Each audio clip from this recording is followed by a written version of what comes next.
Bonjour à toutes et à tous, bienvenue sur la chaîne Immédia Politique pour l'émission L'élu du coin. Alors on va partir aujourd'hui dans l'Aube. On va rejoindre Olivier Girardin, le maire de la Chapelle-Saint-Luc. Monsieur le maire, bonjour. Bonjour à vous.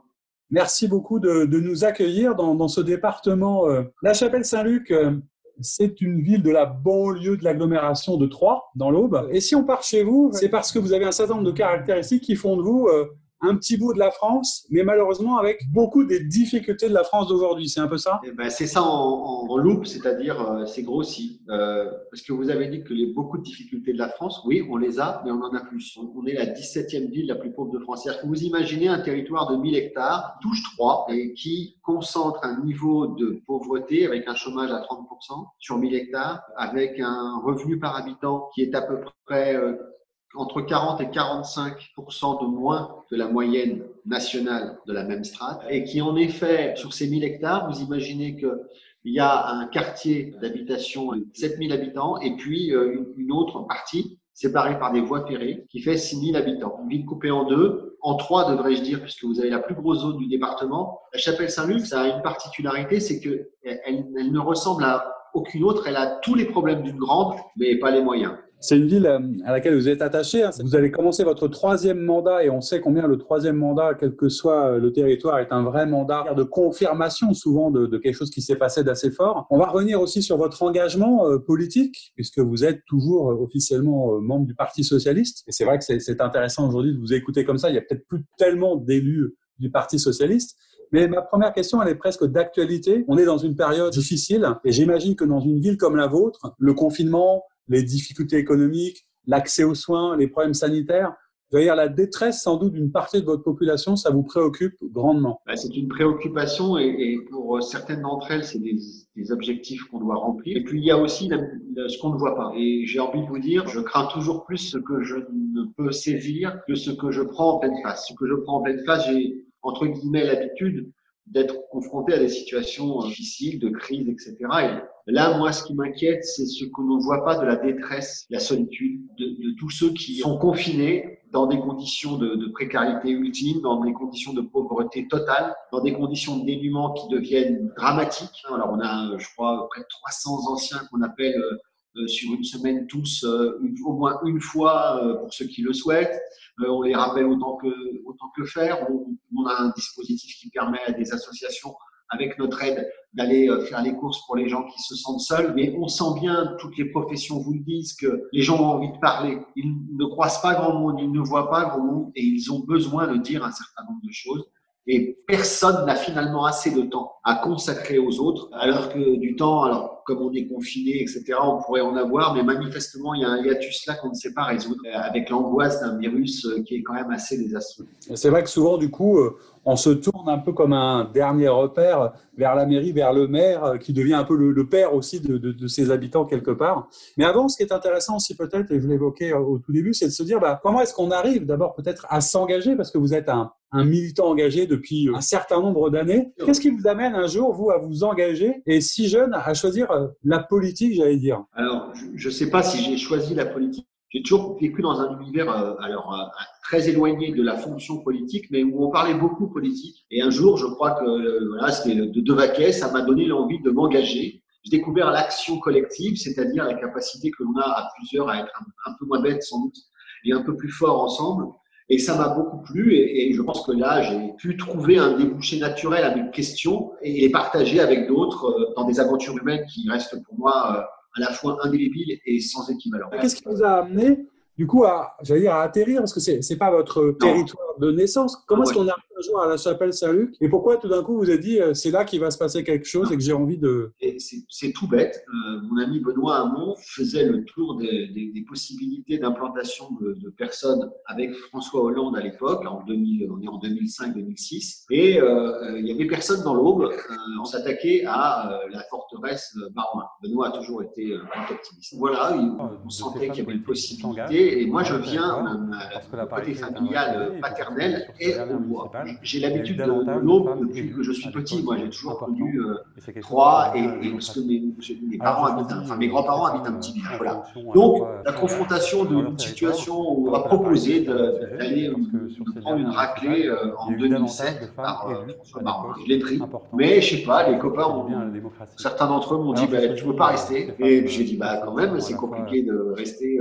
Enfin voilà, qu'est-ce qu'on fait, machin. Puis la chapelle Saint-Luc, et c'est là que j'étais physiquement atterri et ça m'a passionné. Et en fait, l'histoire, c'est que j'ai grandi dans une ville de banlieue parisienne qui est la sœur jumelle de la chapelle Saint-Luc. Voilà, comme disait le grand Paul Éluard, il n'y a pas de hasard, il n'y a que des rendez-vous. Exactement. Et du coup, c'est comme ça que vous vous installez, vous implantez, vous êtes élu, je le disais, depuis 2008. Et on sait qu'un troisième mandat, c'est vraiment quelque chose de particulier. Comment est-ce que vous avez pris à bras le corps toutes ces difficultés? Alors, il y a eu évidemment certainement des choses autour de la rénovation urbaine, de l'urbanisme, de la requalification. Et quelle va être la nouvelle étape de ce nouveau mandat quelque part? D'abord, quand vous dites le troisième mandat, c'est toujours un peu plus difficile et un peu plus compliqué. Vous avez parfaitement raison. À la chapelle Saint-Luc, depuis la guerre, depuis 39-45, il n'y a jamais eu personne qui a fait 3 mandats. Et on n'est que 3 à avoir fait plus de 2 mandats. Donc c'est une ville très instable, entre guillemets. Puis il y a eu la rénovation urbaine. Quand je suis arrivé à l'époque, la rénovation urbaine n'avait pas commencé chez nous. Et le préfet me reçoit, il me serre la main, il me fait bienvenue en enfer. Voilà. C'est l'un des plus gros programmes de rénovation urbaine de France. Donc c'était les travaux d'Hercule. Et comme on avait pris énormément de retard, il a fallu tout boucler dans les 6 années qui ont suivi. Donc, on en a refait une partie parce que c'était un peu parti dans tous les sens. Et on s'est jeté à bras raccourcis sur tous les dossiers. Donc, on a fait ce travail de rénovation urbaine. Mais derrière la rénovation urbaine, pour moi, il y a toujours un sujet. La rénovation urbaine, c'est remettre un peu d'ordre dans une situation de déshérence d'un certain nombre de nos quartiers. Et la rénovation urbaine, c'était l'occasion de pouvoir ouvrir le quartier. C'est-à-dire que faire en sorte que les gens qui y vivent puissent en sortir et surtout faire en sorte que les gens qui n'y habitent pas n'aient pas peur d'y venir. Donc, derrière l'habitat, derrière la rénovation des voiries, derrière les lampadaires, il y avait une problématique humaine et elle est avant tout humaine. Et du coup, c'est vrai que la rénovation, c'est quelque chose qui prend beaucoup de temps. On prend pour 15 ans, 20 ans, etc. Donc, c'est en cours. Et en même temps, c'est pas suffisant. C'est-à-dire qu'une fois qu'on a requalifié, une fois qu'on a réouvert, il faut aussi peut-être redonner à la fois des perspectives et peut-être une identité ou un avenir à la ville, c'est ça? J'ai toujours pensé la rénovation urbaine comme un outil permettant de rendre sa dignité à un territoire stigmatisé et dans un environnement administratif qui savait plus où il était. Et l'idée de rendre sa dignité à ce quartier au travers du bâti, bien évidemment, derrière, c'est quoi l'identité de cette ville positive? Parce que se plaindre, ça peut être utile pour dénoncer quelque chose, mais pour construire quelque chose, pour aller de l'avant, pour rendre un peu sa dignité à des habitants et leur dire qu'ils s'habitent ensemble. Vous savez, la séparation spatiale avec la voie ferrée, c'est pas simplement une séparation spatiale, c'est une ségrégation socio-économique, c'est une ségrégation socio-culturelle, c'est toutes ces questions. Comment tu fais pour construire une idée commune? Et je trouve que dans notre pays, cette question de l'identité, de la projection, elle est fondamentale. Quelle identité positive on donne, quel projet de vie on donne à des gens? Et donc, nous, on a une histoire qui est partagée par une grande partie de cette population. C'est pas simplement les histoires de migration, c'est notre histoire ferroviaire. On a un passé ferroviaire qui aujourd'hui conduit à ce que nous ayons des coupures dans cette ville, des balafres urbaines, qui sont des friches, et donc je souhaite qu'elles soient des outils d'embellissement de la ville en devenant des espaces de déambulation et de connexion et d'interconnexion de la ville, de manière évidemment douce, comme on dit maintenant, c'est-à-dire piétonnier et ou cyclable, des collèges de la ville aux différents quartiers, etc. Mais on est traversé par la Seine, notre ville est traversée par la Seine, des voies ferrées, des ponts. Toutes ces questions-là peuvent être traitées au travers de la mise en valeur de notre patrimoine ferroviaire. Et je souhaite qu'on utilise notre patrimoine et à la fois son environnement qui est quand même assez vert. On est ici dans une ville quand même plutôt à la campagne, malgré le caractère très urbain de notre habitat. Eh bien, que ce soit une mise en valeur et un objet d'identification de la population, que la chapelle Saint-Luc ne soit plus le quartier prioritaire, défavorisé, etc. Et qu'elle soit un objet d'attention sur les formes urbaines issues de l'histoire et du patrimoine mis en valeur. C'est ça Voilà, les éléments d'identité que je souhaiterais que demain, c'est ça. Voilà. Relier de nouveau les gens par des choses qui à un moment les séparaient d'ailleurs. Mais ça veut dire que pour relier, vous l'évoquiez, il faut retrouver, alors vivre ensemble, qui est une expression un peu abîmée, etc., mais refaire du collectif. Comment est-ce qu'on fait quand on est maire pour redonner l'envie aux gens de participer, d'aller voter, de s'inscrire? Est-ce que c'est quelque chose qui vous préoccupe aujourd'hui? Ça me préoccupe énormément et je n'ai objectivement pas réussi de ce point de vue-là autrement que mes collègues. Il y a quelque chose auquel je me suis attaqué fortement. J'attache énormément d'importance aux cérémonies patriotiques. Par exemple, là, comme le 14 juillet s'est passé dans les conditions que l'on sait, j'ai essayé d'obtenir des sous pour aller foutre des drapeaux français et des lumières bleu, blanc, rouge dans toute la ville. Mon obsession, c'est d'avoir intégré les petits de notre conseil municipal jeune et de leur faire porter les cérémonies patriotiques, les discours, mais encore, par exemple, vous savez, il y a toujours la série de noms sur les monuments aux morts. Je leur ai dit, mais qui c'est? Est-ce que vous savez qui c'est? Est-ce que vous savez comment on peut trouver qui c'est? Et ils ont fait un livre de chacun des noms. Et ces populations qui sont des populations qui sont issues de l'immigration, de troisième génération peut-être, mais qui sont considérées par certains malheureusement comme pas forcément totalement français de souche, comme on dit. Ils ont fait un travail extraordinaire qui, moi, m'a énormément touché. Le plus fier de mon mandat, c'est ça. Essayer de trouver dans l'histoire et dans les moments les plus dramatiques comme les plus héroïques de notre pays, le moyen de constituer cet ensemble. Je trouve dramatique que nous passions notre temps à demander aux uns et aux autres d'où ils viennent, pourquoi ils pensent, etc. Là, que tu sois jaune, vert, bleu, rouge, on se fout. Et le vivre ensemble, ça devrait être l'obsession. Moi, quand je vois les anciens combattants taper de façon NBA dans les mains des gosses du CMJ, eh ben, on a gagné un truc. C'est pas grand-chose. Et on a gagné qu'au lieu de parler du vivre ensemble, il y a des moments où ça se passe et ça devient magique. Et tout le monde est fier. Les gosses sont fiers d'avoir le drapeau à portée de main et de pouvoir s'en saisir et de passer le relais. Et les anciens, ils sont fiers et ils ont oublié que de temps en temps, ils ont 2-3 réflexes à la con. Voilà, c'est ça que je cherche. Alors, à la fois, relier les générations, dépasser les clivages, transcender pour quelque chose de plus grand. Vous l'évoquez tout à l'heure subrepticement, mais on le sent aussi à votre discours, c'est quand même quelque chose qui est très présent. Est-ce que, je disais, des maires socialistes, il y en a quelques-uns, mais il n'y en a pas tant que ça. On peut pas dire que le socialisme ou le PS aujourd'hui soit la valeur marchande la plus forte. Alors, j'aurais deux manières d'aborder la question. D'abord, est-ce que vous avez gardé tous vos idéaux ou est-ce que vous êtes devenu cynique, mais j'ai pas l'impression. Et surtout, comment est-ce qu'on arrive à devenir un peu, j'allais dire, le maire de tous les habitants, tout en assumant totalement le fait d'être de gauche? Est-ce que c'est pas parfois antinomique ou comment est-ce que ça se traite ou comment les gens vous regardent peut-être par rapport à ça? En fait, je vais vous dire un truc. Je n'ai pas bougé de mes convictions. J'ai perdu 2-3 certitudes un peu arrogantes sur la vérité. Ça, je l'ai perdu.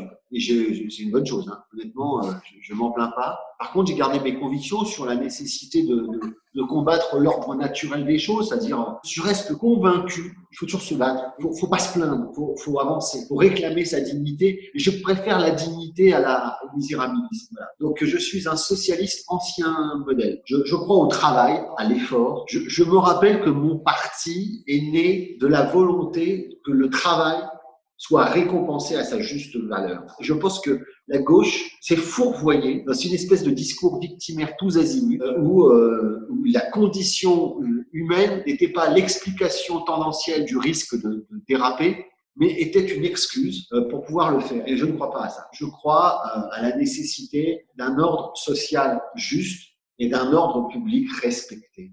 Moi, je me sens profondément attaché à la Déclaration des droits de l'homme et du citoyen. Je me sens très attaché à la question de l'universalisme et je me sens très attaché à la question sociale dans le sens de la reconnaissance des efforts et de la responsabilité. Je trouve qu'on fait bien des débats, bien des confrontations de choses qui ne le méritent pas. Je pense vraiment que si on pouvait dans ce pays être un peu positif et pas s'occuper toujours de ce qui se passe chez le voisin. Ça aiderait effectivement certainement d'avancer, de se parler. Alors c'est plutôt rassurant parce que je constate que vous n'avez pas tout perdu dans vos idéaux et que le fait d'avoir, à mon sens, d'ailleurs des convictions fortes, mais de les expliquer clairement, est de toute façon un gage. Et la preuve, les habitants ont souhaité continuer de poursuivre avec vous, etc. C'est qu'ils y sont sensibles.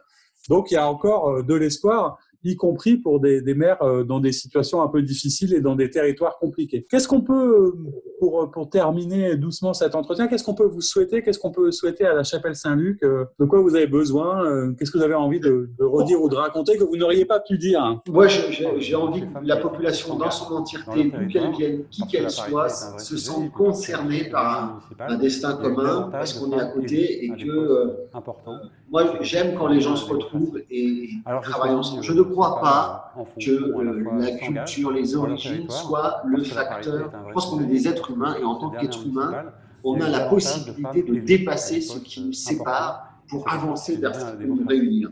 Alors, je suis obsédé par ces questions, je suis obsédé par ça. Je trouve que les occasions de s'engueuler doivent absolument perdurer, mais une engueulade ne vaut pas le divorce permanent des uns vis-à-vis des autres. Et entre les générations, entre les cultures, etc., je crois fondamentalement que Mon petit confetti de France, qui est la Chapelle Saint-Luc, est un ouvrage fantastique pour qui voudrait à la fois mesurer qu'on peut réussir des choses et en même temps que la tâche est difficile et que la pente est raide. Écoutez, monsieur le maire, un grand merci pour nous avoir fait découvrir ce petit morceau de France et partager votre enthousiasme, vos convictions, votre énergie.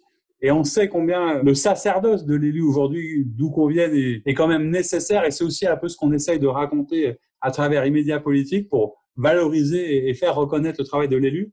Merci beaucoup à vous. Et puis à nos auditeurs, je dis merci et à très bientôt pour une nouvelle émission. Merci à vous.